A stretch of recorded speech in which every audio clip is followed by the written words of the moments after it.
ये सद्गुरु महाराज की जय। जिनके पावन चरणों से परम पवित्र ज्ञान की गंगा प्रवाहित होती रहती हैं, ऐसे संत सद्गुरु महर्षि में ब्रह्मन जी महाराज के चरणों में कोटि से नमन। जिनके सानिध्य में कुछ समय बिताया, ऐसे संत सद्गुरु महर्षि संत सेवी ब्रह्मन जी महाराज के चरणों में कोटि से नमन। आदरणीय श्रीपति जी महाराज, हमारे सत्संग प्रेमी महानुभावों, माता एवं बहनों, यह जो सत्संग का आयोजन किया गया है, श्रीपति बाबू के नवीन आवास गृह प्रवेश का कार्यक्रम है। वैसे तो गत वर्ष गृह प्रवेश का कार्यक्रम हुआ था, लेकिन यह द्वितीय गृह प्रवेश का कार्यक्रम है, द्वितीय वर्षगांठ है इस घर का। इसी विशेष आयोजन पर यह सत्संग रखा गया है। हम जितने सत्संग प्रेमी हैं, श्रद्धालु हैं, सत्संग से लाभ उठावें। अपराह्नकालीन 2 बजे से भी सत्संग का कार्यक्रम है, और संतमत का जो सत्संग है, यह सभी संतों का जो मत है, उन्हीं मतों का प्रचार संतमत के माध्यम से होता है। यहाँ न पक्षपात कछु राखों, वेद पुराण संत मत भाखों। यहाँ जाति पाति की कोई बात नहीं होती है। जितने मनुष्य तनधारी हैं प्रभु भक्ति कर सकते, सभी अंतर व बाहर भक्ति कर घटपट हटाना चाहिए। चाहे वो हिंदू हो, मुसलमान हो, सिख हो, जैन हो, बौद्ध हो, ईसाई हो, कोई भी हो, सब कोई इस मत के अनुयायी बन सकते हैं। इस मत के विचारों के अनुसार अपने जीवन को ढाल सकते हैं। संत मत आंतरिक मत है।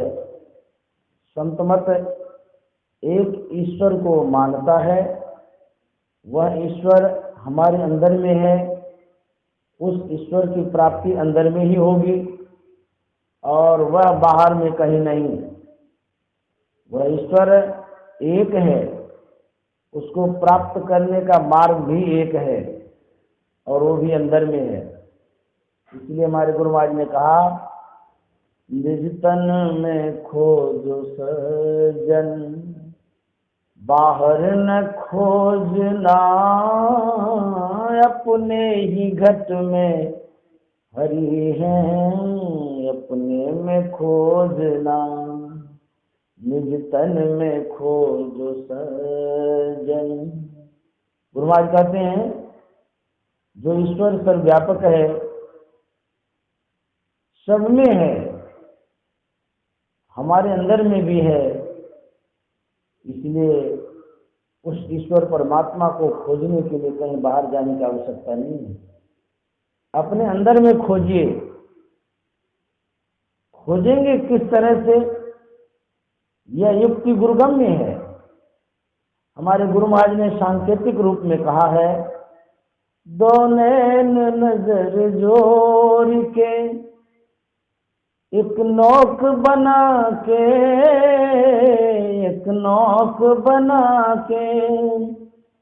दो नैन नजर जोड़ के, एक नौक बना के, एक नौक बना के। अंतर में देख सुन सुन, अंतर में खोजना। निज तन में खोज सजन, बाहर न खोजना, अपने ही घट में हरि हैं, अपने में खोजना। गुरु महाराज युक्ति बतलाते हैं, ये जो दोनों दृष्टियां हैं, इन दोनों दृष्टि धारों को केंद्रित करिए, जोड़िए, मिलाइए। कहाँ? गुरु इंगित स्थान पर। दो नैन नजर जोड़ के, एक नौक बना के, अंतर में देख सुन सुन, अंतर में खोजना। कहते हैं अंदर में देखिए और अंदर में सुनिए भी। परम प्रभु परमात्मा के वास्तविक स्वरूप को देखिए और परम प्रभु परमात्मा के आंतरिक शब्द को सुनिए। ऐसा गुरु महाराज कहते हैं। बजती है 5 नौबतें, सुन एक एक को, सुन एक एक को, प्रत्येक पे चढ़ जाए के निज नाम खोजना। हमारे अंदर में परम परमात्मा की आवाज हो रही है, उस शब्द को सुनने का संकेत संत सदगुरु देते हैं। कहते हैं बजती है 5 नौबतें, सुन एक एक को। 5 नौबत है, नौबत बाजा को कहते हैं। पंचम जो आवाज है, नौबत है, बाजा है, ध्वनि है, उसको कहता सुनिए।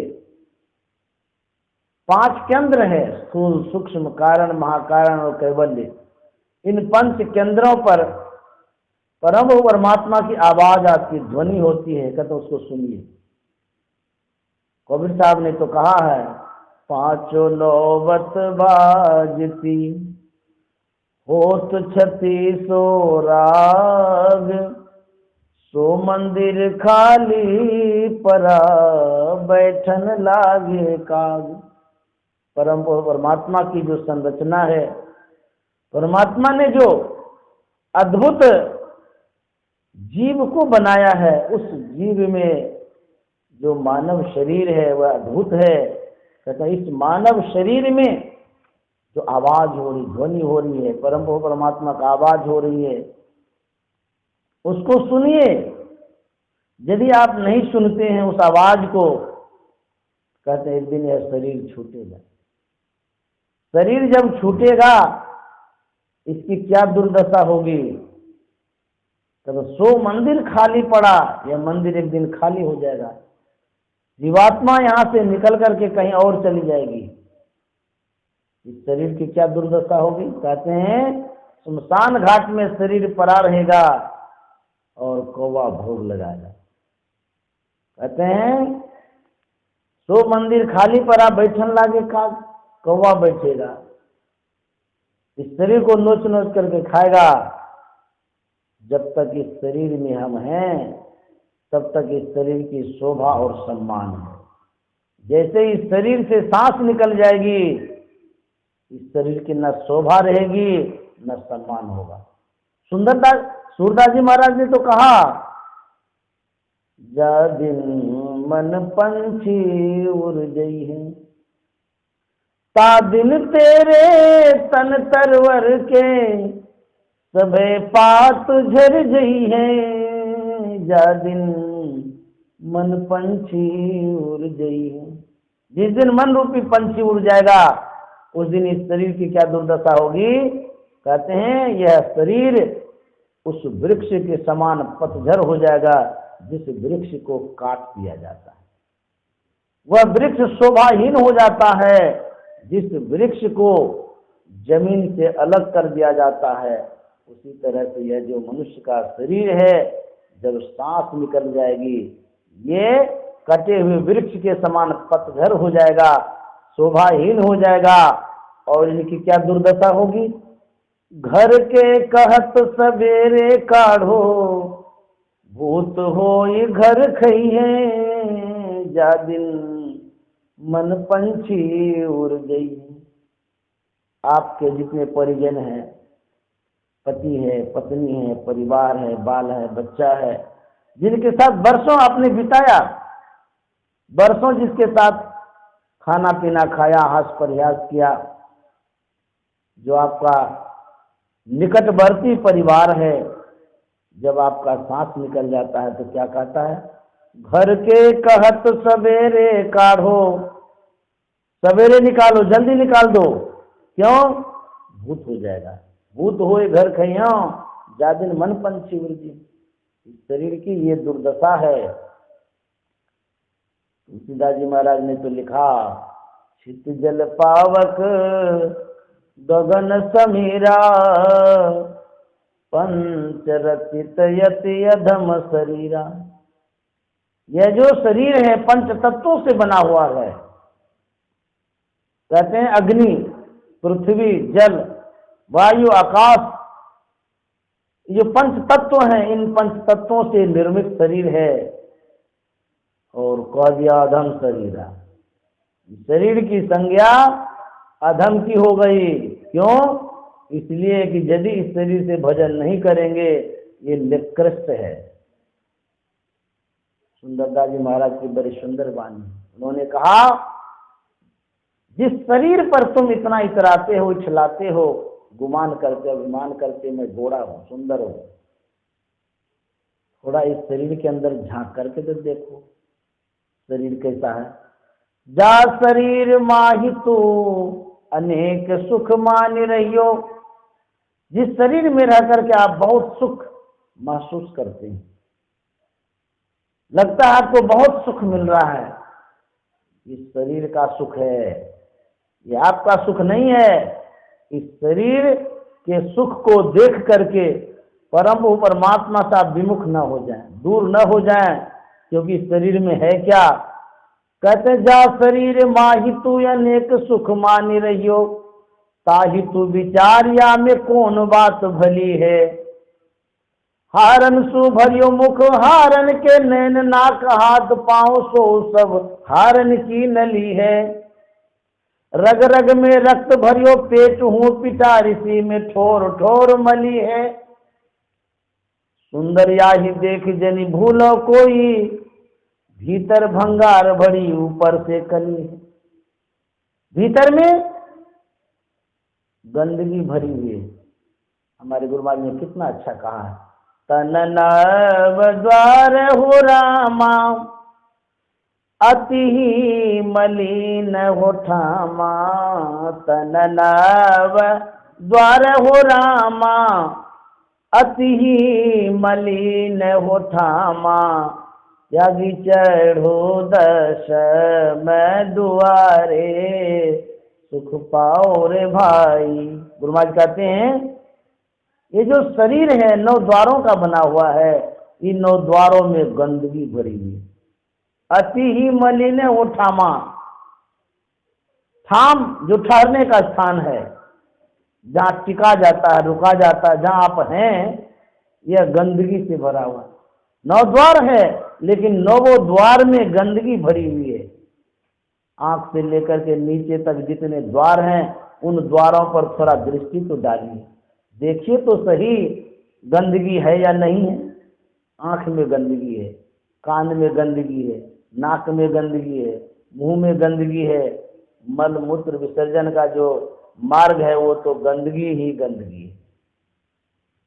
इस तन के 9 द्वार में पूर्ण अंधकार। गुरु महाराज कहते हैं इस तन के 9 द्वार में पूर्ण अंधकार।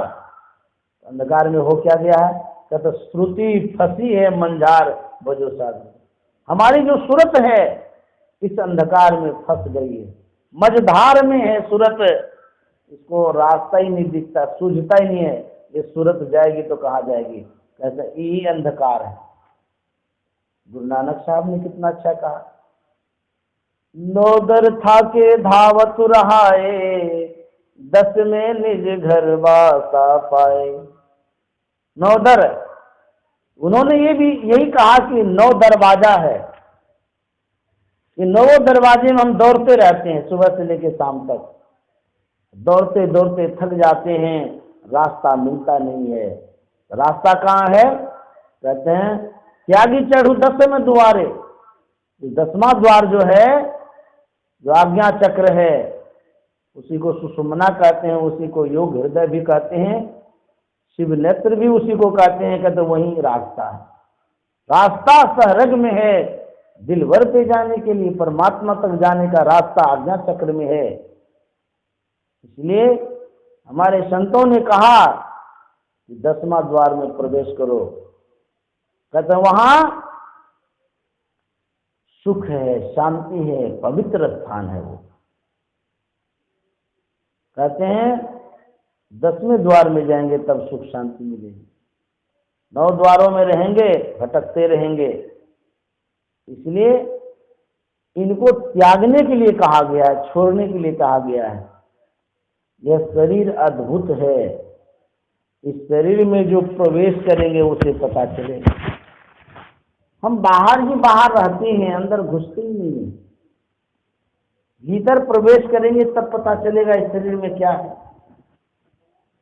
सो करके उठते हैं, आंख खुलती है, संसार के वस्तुओं और व्यक्तियों पर नजर डालते हैं, और जब भी बात होती है सिर्फ स्थूल शरीर की आपूर्ति की बात होती है, कामना की बात होती है, स्थूल सुख की बात होती है, खाना खाने का, कमाने का, पहनने का, घर बनाने का, यही सब बातें होती रहती है। होते होते खाते कमाते सुबह से लेकर के शाम हो जाती है, रात में खा पी करके सो जाते हैं, फिर आंख खुलती है, वही संसार और शरीर सुख, इसी में हम लोग रोज लगे रहते हैं। संत महात्मा का तब थोड़ा इससे ऊपर तो उठिए। जब तक ऊपर नहीं उठेंगे तब तक आपका काम भी नहीं बनेगा। इसलिए हमारे गुरु महाराज ने कहा, क्या सोबत गफलत के मारे, जाग जाग मन मेरे, अंत काल संगी न होगा, संग न चल को तेरे, क्या सोबत गफलत के मारे, जाग जाग मन मेरे। गुरु महाराज कहते हैं, आज्ञा चक्र में जाने के लिए उठना पड़ेगा। हम लोग सोए हुए हैं। लोग कहेगा अभी तो हम लोग जगे हुए हैं, सोए कहाँ हैं। लेकिन संत महात्मा का तो ये जो जगना है, मायाभिमुख जगना है, मनमुखी जगना है, विद्याभिमुख जगना है, बहिर्मुखी जगना है। जागतिक रूप से आप जगे हुए हैं, लेकिन आत्मिक रूप से आप सोए हुए हैं। इसीलिए संत महात्मा कहते हैं, अपने आप को उठाओ, जगाओ। एक संत ने कहा, बिला अमृत गयाल से सो रहा बन भागा, साथी सारे जगे तू न जागा। बिला अमृत गयाल से सो रहा बन भागा, साथी सारे जगे तू न जागा। कर्म उत्तम था नर्तन जो पाया, बिला अमृत गया ना संभाला। कर्म उत्तम था नर्तन जो पाया, बिला अमृत गया ना संभाला। सौदा घाटे का कर हाथ माथे पर धर रोने लागा, साथी सारे जगे तू न जागा। हंसराज जी महाराज कहते हैं, ये जो समय है, जो समय हमारे हाथ से गुजर रहा है, बीत रहा है, वह समय फिर आने वाला नहीं है। ये अमृत बेला है।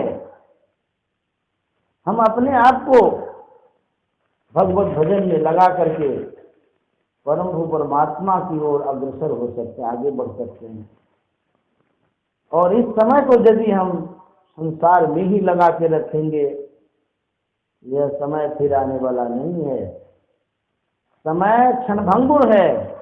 हमारे गुरुवाणी ने कहा, समय गया फिरता नहीं, झट ही करो निज काम। जो बीता सो बीतिया, अब गहो गुरु नाम। संत मता बिनु गति नहीं, सुनो सकल देकान। जो चाहो उद्धार को, बनो संत संतान। में ही भेद या, संत मता कर गाय। सबको दिया सुनाए के, अब तो रहे चुपाए। अभी हम लोग सत्संग योग से पाठ सुन रहे थे, वेद मंत्र की बात। वेद भगवान कुछ कह रहे हैं। क्या कह रहे हैं? वेद भगवान कहते हैं कि जगत प्रसव करता ईश्वर के तत्व ज्ञान को प्राप्त करने के लिए बुद्धि योग अर्थात सत्संग करना चाहिए। साधारण व्यक्ति कहे तो चलो नजरअंदाज भी कर दिया जाएगा, लेकिन वेद को भगवान की उपाधि मिली है और कहते हैं वेद भगवान कह रहे हैं, भगवान कहे हम ना माने, ये हमारी कृतज्ञता होगी। भगवान कह रहे हैं कि ईश्वर के तत्व ज्ञान को प्राप्त करने के लिए बुद्धि योग अर्थात सत्संग करना चाहिए। कोई कह सकता है हम क्यों प्राप्त करें, उसकी आवश्यकता क्या है, ईश्वर के तत्व ज्ञान को हम क्यों जानें। हम बाजार में जाते हैं, जब बाजार के बनी हुई वस्तुओं पर अपनी दृष्टि डालते हैं, ऐसी भी वस्तुएं नजर में आती हैं जिसे देख करके मेरा मन या आपका मन आकर्षित होता है। मन में होता है वाह क्या अद्भुत मूर्ति बनाई गई है, अद्भुत कपड़े का निर्माण किया गया है, अच्छी चादर है या बहुत अच्छी कुर्सी है, आदि आदि जो भी वस्तुएं आपको मन को भाता है, मन को लुभाता है। आप जिन वस्तुओं को देख करके आकर्षित होते हैं, कुछ काल के लिए जरूर आप चिंतन करते हैं, सोचने के लिए विवश होते हैं कि आखिर जिस व्यक्ति ने इसको बनाया है वो कितने अच्छे होंगे। कला से बढ़कर के कलाकार होता है। जिन वस्तुओं को हम देखते हैं, वस्तु बनाने वाले उससे विशेष होते हैं। यदि कर्ता ना होते तो कला शिल्पी कहाँ से होती। कर्ता जो बनाने वाला होता, निर्माण करता, वो श्रेष्ठ होते हैं। आप मूर्तियों का दर्शन करते हैं, मूर्तियों को जिसने बनाया है वो कितने अद्भुत कलाकार होंगे, कितने अच्छे होंगे जिसने मूर्ति को बनाया। परम बहु परमात्मा को जानने क्यों कहा गया है? इसलिए कहा गया है ये जो संसार बना हुआ है, जिस संसार में अद्भुतता है, अलौकिकता है और आश्चर्यजनक सब चीजें हैं, उन चीजों को देख करके हम जरूर आश्चर्यचकित होते। जरा परमात्मा के संरचना पर नजर डालें तो एक एक जीव उन्होंने बनाया है, सब में जीवात्मा है। छोटी सी चींटी है, उसमें भी जीवात्मा है। ये जो पंच तत्वों का निर्माण उन्होंने किया है, इसमें भी अद्भुतता है। कोई वैज्ञानिक कुछ लिए बिना, कुछ मिलाए बिना पृथ्वी बना करके दिखा दे तो ये पृथ्वी परम बहु परमात्मा ने बनाया है, कोई वैज्ञानिक नहीं बना सकता। ये अद्भुतता है। किसी में क्षमता नहीं है जिस पृथ्वी को बना दे। ये विशेष कला है उनकी। जब हम जल पर नजर डालें, कोई भी वैज्ञानिक आज तक जल नहीं बना पाया, न बना सकता है कुछ लिए बिना। परम और परमात्मा ने जल बनाया है, यह जल कोई बना नहीं सकता। ये विशेषता है उनमें, अद्भुतता है। अग्नि बनाया है, क्या ये कोई बना सकता है? हवा बनाया है, बिना हवा का हम लोग रह नहीं सकते हैं, उस परमात्मा ने बनाया है। कोई बना करके दिखा दे तो। ये आकाश, जिस आकाश के अंतर्गत हम लोग रहते हैं, आकाश कहते हैं अवकाश को, खाली जगह को। यदि खाली न जगह हो तो सुई के नोक तक नहीं रख पाएंगे। परमात्मा ने अब आकाश बनाया है, इन पंच तत्वों का निर्माण किया है। इतना ही नहीं, एक एक उनकी जो रचना है हमको सोचने से विवश कर देता है, और उसमें एक एक कला उनकी है। यह जो वनस्पतियां हैं जिनमें हम पेड़ को, पौधों को, फूलों को देखते हैं, एक एक फूल में देखिए, एक फूल है उसी में कई एक रंग भर दिए हैं। क्या कोई कलाकार उस तरह का फूल बना सकता है? बना दे फिर भी कृत्रिम होगा, लेकिन सजीवता उनमें नहीं आएगी और प्राकृतिक नहीं हो सकता है, जान नहीं हो सकती है, बढ़ेगा नहीं, अपने से न घट सकता न बढ़ सकता है। लेकिन परमात्मा का बनाया हुआ जो फूल है वो घटता भी है, बढ़ता भी है और उसमें एक ही रंग है। भारत कृषि प्रधान देश है, यहाँ 6 ऋतुएं होती हैं। सभी ऋतुओं में एक अपना अपना प्रभाव होता है, सभी ऋतुओं में मौसमी फल होता है। ये परमात्मा ने बनाया है, कोई ऋतु को नहीं बना सकता है। पहाड़ है, पठार है, क्या अद्भुत नजारा है संसार के रचना में।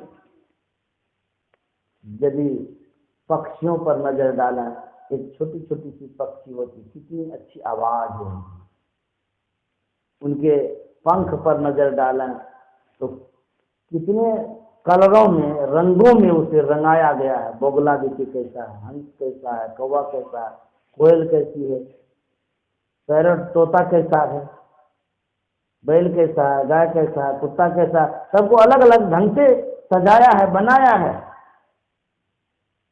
इस भारत में 125 करोड़ व्यक्ति हैं, लेकिन परमात्मा इतने अच्छे कलाकार हैं।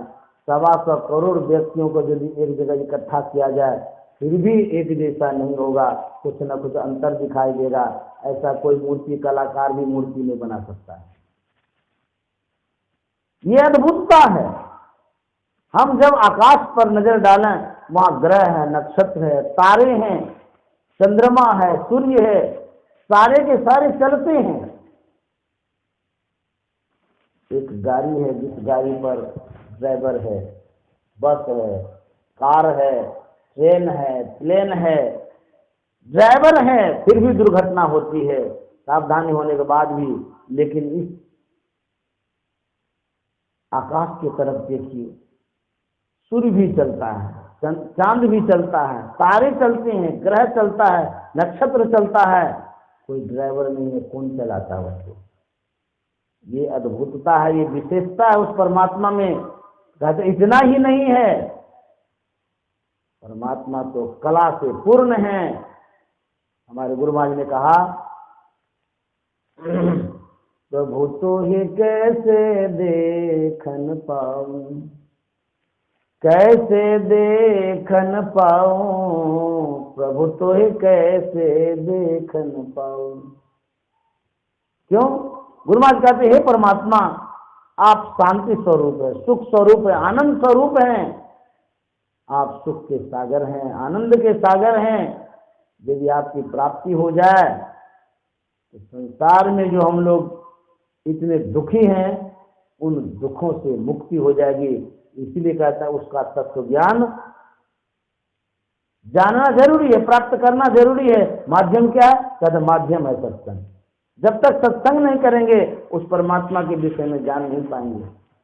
गुरु महाराज कहते हैं हे परमात्मा, आपको कैसे जानेंगे? तो कैसे देखन पाऊं? क्यों? तन इंद्र ने संग माया देखूं, माया पीत धरहूं तुम नाम। तन इंद्र ने संग, शरीर में जितनी इंद्रियां हैं, 14 इंद्रियां हैं, यह इंद्रियां बहिर्मुखी है, मायाभिमुख है, विषयाभिमुख है। माया के तरफ ये आकर्षित होती रहती हैं। इस इंद्रियों के संग में रह करके मैं आपको कैसे देख पाऊं?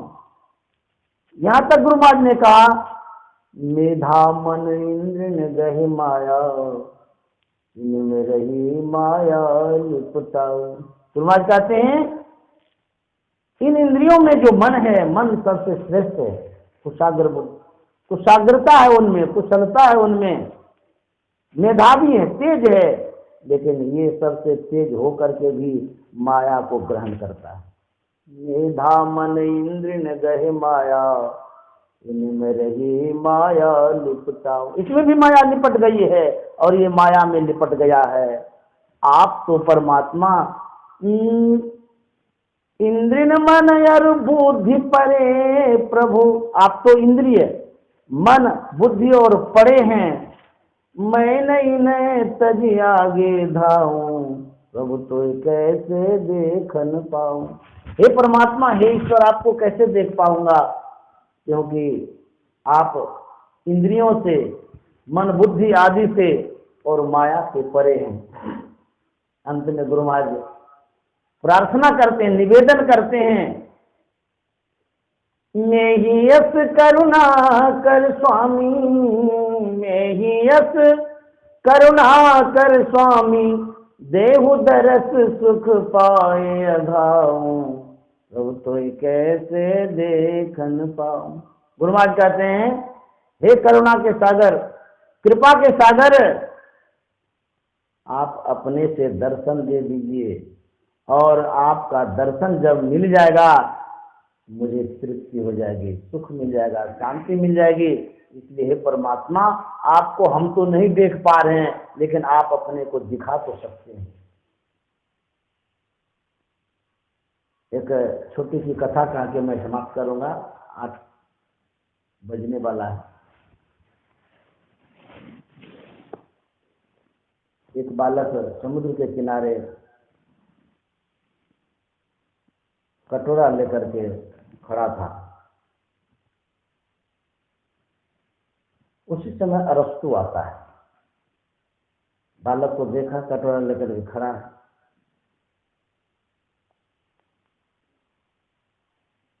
अरस्तु ने पूछा कि तुम समुद्र के किनारे कटोरा लेकर के खड़े हो, क्या बात है?